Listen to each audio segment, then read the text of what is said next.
Afternoon, hot rodders, car lovers. Gonna get back on the lemans.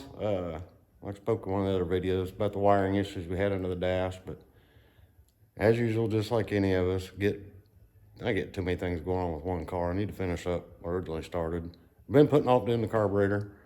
Thanks to Jeff with that carburetor he sent me. I'm gonna go ahead and do that. We'll do the wiring later. Let me flip this around. Probably be easier for me to control it. But yeah, there we go. Yeah, I'm gonna go back to the carburetor. We'll get that base plate swapped. It's been soaking. Been soaking pretty good in the old Kim dipper. Why, I don't know, but I went ahead and polished them up. Made sure those look good. Yeah, like I said about the wiring, I'm gonna hold off for right now. There's some hibachi and. Well, it said this is radio delete. I believe what I'm gonna do is I'm going to just go ahead and just get a knob, old school knob radio. You can get them where they run Bluetooth and whatnot. Go ahead and mount it where it originally would have been and do away with all that, the way they had it all hanging under there. But I'm gonna go ahead and mount the gauges. I'm gonna shoot the dirty holes where they drilled in the bottom there for that radio mount thing. But yeah, I'm gonna finish this up so we can at least get done under the hood and then move on. I'm sure we've all done it. Project car, you start 4 things and don't get them finished. Feels like never ending. So I'm gonna go ahead and swap that base plate, double check everything inside. I do have a new gasket kit because I've had it apart so many times. I'm gonna go ahead and basically rebuild it again with the other base plate. But yeah, first things first, obviously I'm gonna pull that base plate off, throw a mic on it, just double check there's different sizes. But yeah, that's what shouldn't take us too long. We'll try to video it. I'm not gonna bore you with videoing every second of turning the screws and all that. So yeah, we'll get this, let's get down the hood of this lemans finished up hopefully this afternoon. Well, I am a thermostat. Still got to fight when it's leaking, but I said before, it's got that cheap black paper gasket. There's a little Felpro blue one, seems a little thicker. Hopefully I'll take care of that issue, but should be able to get that done tonight. Yep, we'll throw some pictures or video what we can. All right, here we go. Get ready to pull that out of the can.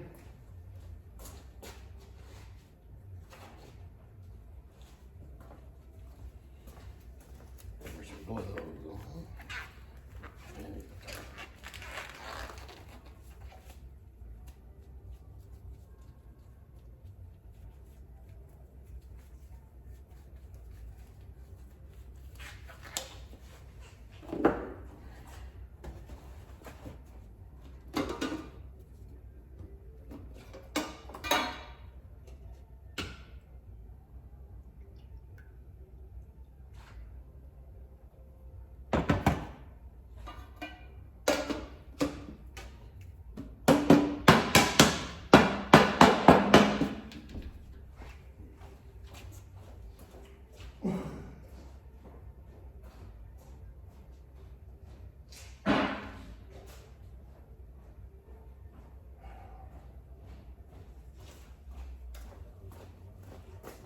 You know, like I was saying, this hopping around, it's been a bad habit of mine for many years.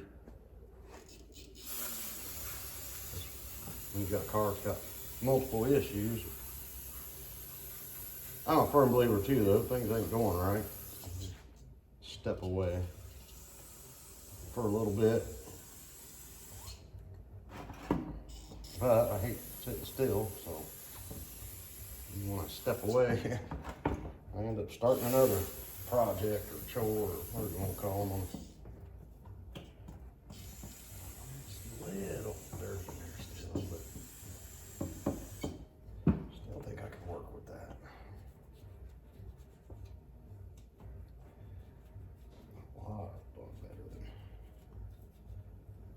A lot better than the one I picked up at the junkyard, that's for darn sure.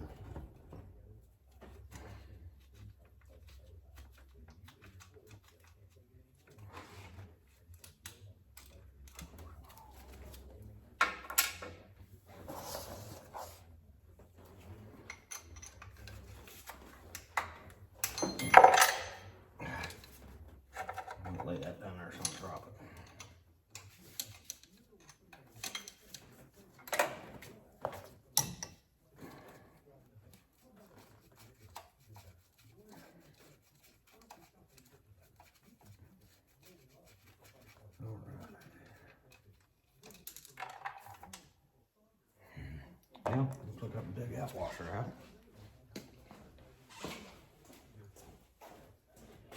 Those Pontiacs, but that's one thing, I don't know, I guess it's not a bad thing. With that valley's all open. Heaven forbid you drop something down there, it's easy to get to.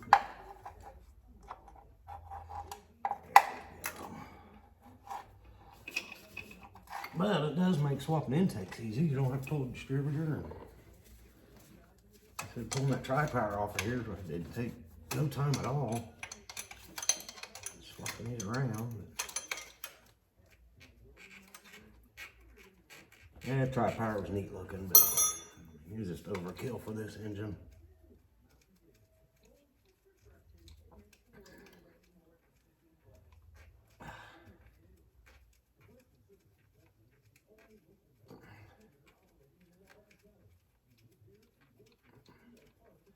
So that tri-power made us laugh though when we're driving it. It was overkill, so we plated the front and back carburetor just right off that center, and that poor thing was so small. You get this thing up about 70 miles an hour or faster, it sounded like it had a turbo. She just started whistling and sucking for air. But yeah, definitely had to get one a few times. Okay, I didn't think looking at kit if I had another base plate gasket. Hope so. I don't think there is.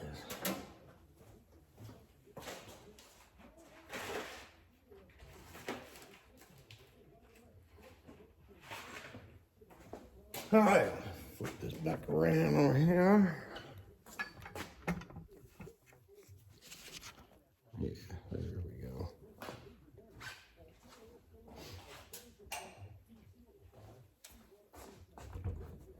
Let's look real quick.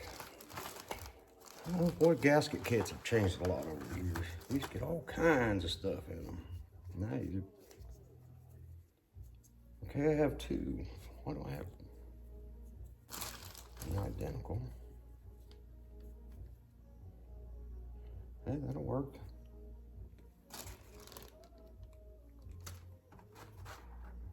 Okay, cool. Cool. I'll put this over there, make sure I got no gas. I'll get gas out of this.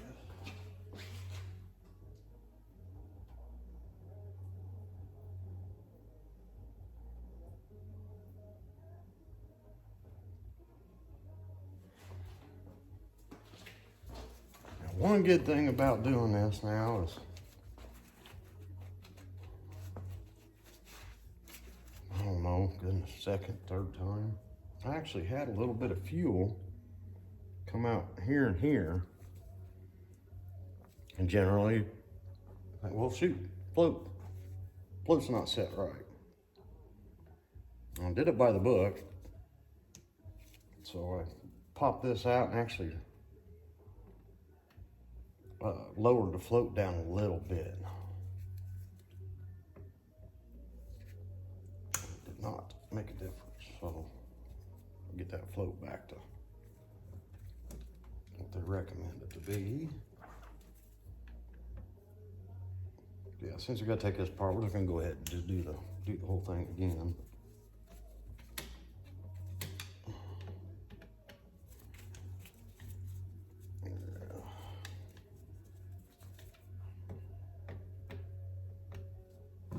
Got everything here for it, so might as well.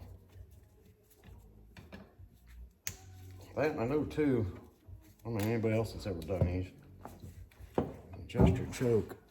These, you bend this up, down, whatever. Before, to get it where I thought I wanted it to be, that was, wow, that was bent down a lot. And I wasn't real comfortable with that. I've never had to bend one crazy far like that. So pop it back up, and we'll just go back through it all while we're doing this.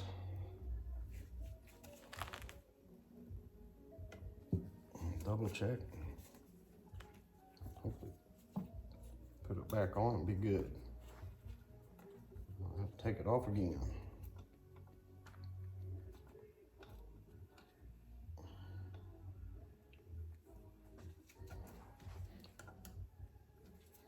I've always been a Rochester fan myself. Rompchester, old Quadrajet. It's pretty much the same, I guess, just missing a couple barrels. But why not take it back? These are a little different from what I understand. Got the little power valve down the bottom of the bowl. And that's another thing I thought was my issue. I found out that rod was stuck. But I've said it before too. Usually people, well, them Rochesters are junk, or the Hollies are junk. Well, most of the time it's not the carburetor. It's always something else. But then by the time I find out what the actual problem is, I got the carburetor so far out of whack, but I still want to blame it on the carburetor. But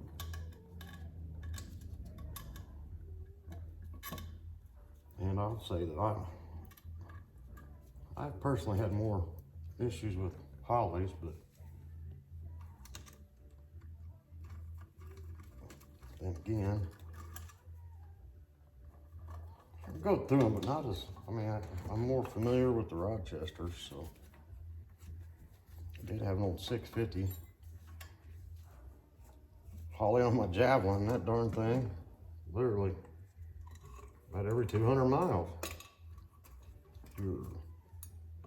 Your pipe goes from front bowl to back. A little O-ring on there would go to crap, start puking.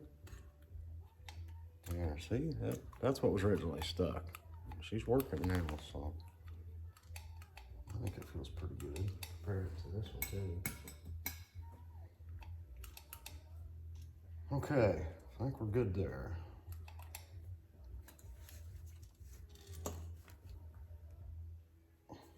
There, but I'm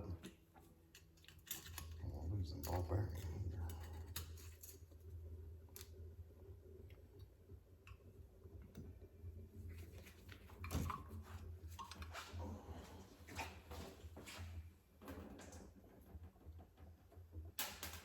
There's that.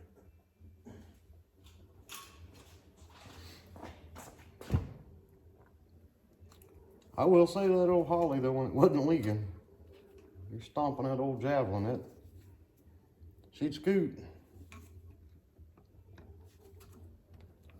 Actually, the very first car I ever had that brought a wheel off the ground, we took it down to that local drag strip and run it. First time running on one. Wow, that was so fun. That was fun. Scared the crap out of me too. Thought that poor car was gonna flip over on its side, but went down just on a test and tune night. And actually, just like this car, it's drum brake all the way around at 4-speed. Got down in the track. I didn't think I was gonna get that poor car to stop. Both feet on the brake pedal, doing everything I can to slow her down. We got back off the track. I pulled so hard I bent the darn steering wheel. Whoa. Wow, I didn't think I set them in there that tight. Holy crap.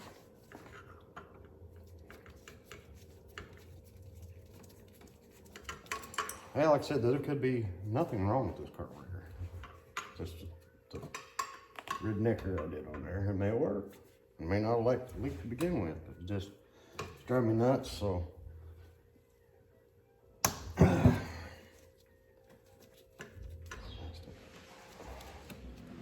All right, well, carb's back on. Sorry, but I didn't think you guys want to sit and watch me tear down a carburetor and waste time for y'all. Well, we had it apart. Come across one of these. We need to focus a little bit here so you can see it. There's a ridge right there. So we didn't, like I said, we cleaned up the one Jeff sent me. Swapped the plate around. I did use the power valve out of the carburetor he sent me, and actually downsized the jets. The jets in the carburetor he had were just a little smaller. But let's try it. So yeah, we got her on. Got the idle set at 600 in gear, which is almost 8 at idle. Doing a check in to just double check how much vacuum I should be pulling. But so much better, and I could be under the hood without my eyes burning. And now my other issue, you can still smell burnt exhaust because obviously I got pinholes in some of the exhaust, but yeah, got that done. Thank God. Now they just try to find an air cleaner. Said they had an original. I got out of the salvage yard. It's pretty rough, but hopefully I can find another one. I will tackle that thermostat housing. Hopefully I can get that done tonight. Definitely, I might go ahead and try to jump in on the wiring into the column, but really love to get all, get this thingamabobby to work for me, but all this wiring, get that cleaned up, taken care of, hidden. These, actually, use these on Poncho's truck. First time I used them, I kind of like them. It's like a mesh. Got them at AutoZone. Of course, they're different sizes, but downfall, it takes you 2 or 3 trips to get them. What in the world's this thing doing? Here we go. They only carry like 1 box of each size. So, yeah, we'll find some way to clean this engine compartment up a bit. Might even, that thermostat housing works out and get seal it pretty easy. Might even jump in on that wiring tonight, but yeah, like I say, we're gonna try to focus under the hood, release the leaks, and that carburetor, I'm happy with it. I would like to get it out on the road though, but it's raining here and no cold, plus all the holiday stuff going on. So yeah, get this holiday stuff going, get a decent day. Hopefully we get her out and run her. And yeah, see how much better it feels. It's idling. She idled up pretty good. But there's some slight tuning out on the highway. I think we'll have her going. But yep, thank God I can stand in here without my eyes burning. So all right, yeah, we'll see what we can tear into next.